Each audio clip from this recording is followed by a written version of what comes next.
అధ్యక్ష ఆయన ఏమైనా స్వాతంత్రోద్యమం చేసి జైలుకు పోయింది అధ్యక్ష? ఏం చేసిపోయింది అధ్యక్ష జైలుకి? ఆయన అది పెద్ద సానుభూతి. మేము పోలేదా జైలుకి? వరంగల్ జైలుకి నేను కూడా పోయిన తెలంగాణ ఉద్యమంలో. ఎస్ ఉన్నాం, అక్కడ బరాబర్ ఉన్నాం. మీరెందుకు పోయినరంటే నేను అడుగుతున్నా ఈరోజు. ఎస్ మీ ఇంటికి ఇవ్వాలని జూబ్లీ హిల్స్ ప్యాలెస్ మీదకి ప్రైవేట్ డ్రోన్ పంపితే ఊకుంటావా? ఆడ నీ బిడ్డనో నీ వైఫో ఉంటే వాళ్ళని ఇష్టం ఉన్నట్టు ఫోటోలు తీస్తే ఊకుంటావా? ఎవరి ఇళ్లలో పడతా వాళ్ళ ఇళ్ళ దొరబడతా, నా ఇష్టం ఉన్నట్టు చేస్తా, అరాచకం చేస్తా అంటే ఊకుంటారా అధ్యక్ష? ఇది పద్ధతేనా అధ్యక్ష? అంటే మీ కాడికి వచ్చేవరకే కుటుంబాలు, మీ కాడి కొరకు వచ్చేవరకే భార్య పిల్లలు, వేరే వాళ్ళకి లేరా అధ్యక్ష భార్య పిల్లలు?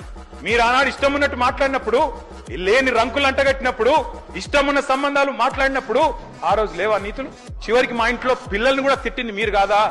ఆనాడు మా ఇంట్లో చిన్న చిన్న పిల్లల్ని పట్టుకొని, మైనర్ పిల్లల్ని పట్టుకొని బూతులు మాట్లాడింది మీరు కాదా? మీరేదో పెద్ద సానుభూతి కోసం మాట్లాడితే ఏం పని చేసిపోయినా మీరు జైలు. అయినా నేను అడుగుతున్నా ముఖ్యమంత్రి గారు, నేను అడుగుతున్నా అధ్యక్ష, జైలుకి ఎవరు పంపుతారు అధ్యక్ష? ప్రభుత్వాలు పంపుతాయా? కోర్టులు పంపుతాయి. కోర్టులో మీరు ఛాలెంజ్ చేసినారు, నన్ను రిమాండ్కి పంపొద్దు అని మీ లాయర్లు అడిగినారు. కోర్టు కాదు మీరు జైలుకే పోవాలని చెప్పింది. మేమేం చేస్తాం దానికి? రిమాండ్కు పంపేది మేం కాదు సార్, మీరు కాదు. ముఖ్యమంత్రి గారు హుంకరిస్తున్నారు. నేను అనుకుంటే అక్కడ ఎవరు మిగిలరు. నువ్వు ఏమనుకున్నా ఏం ఫరకు పడదు, నువ్వు ఏం చేసుకున్నా ఏం ఫరకు పడదు.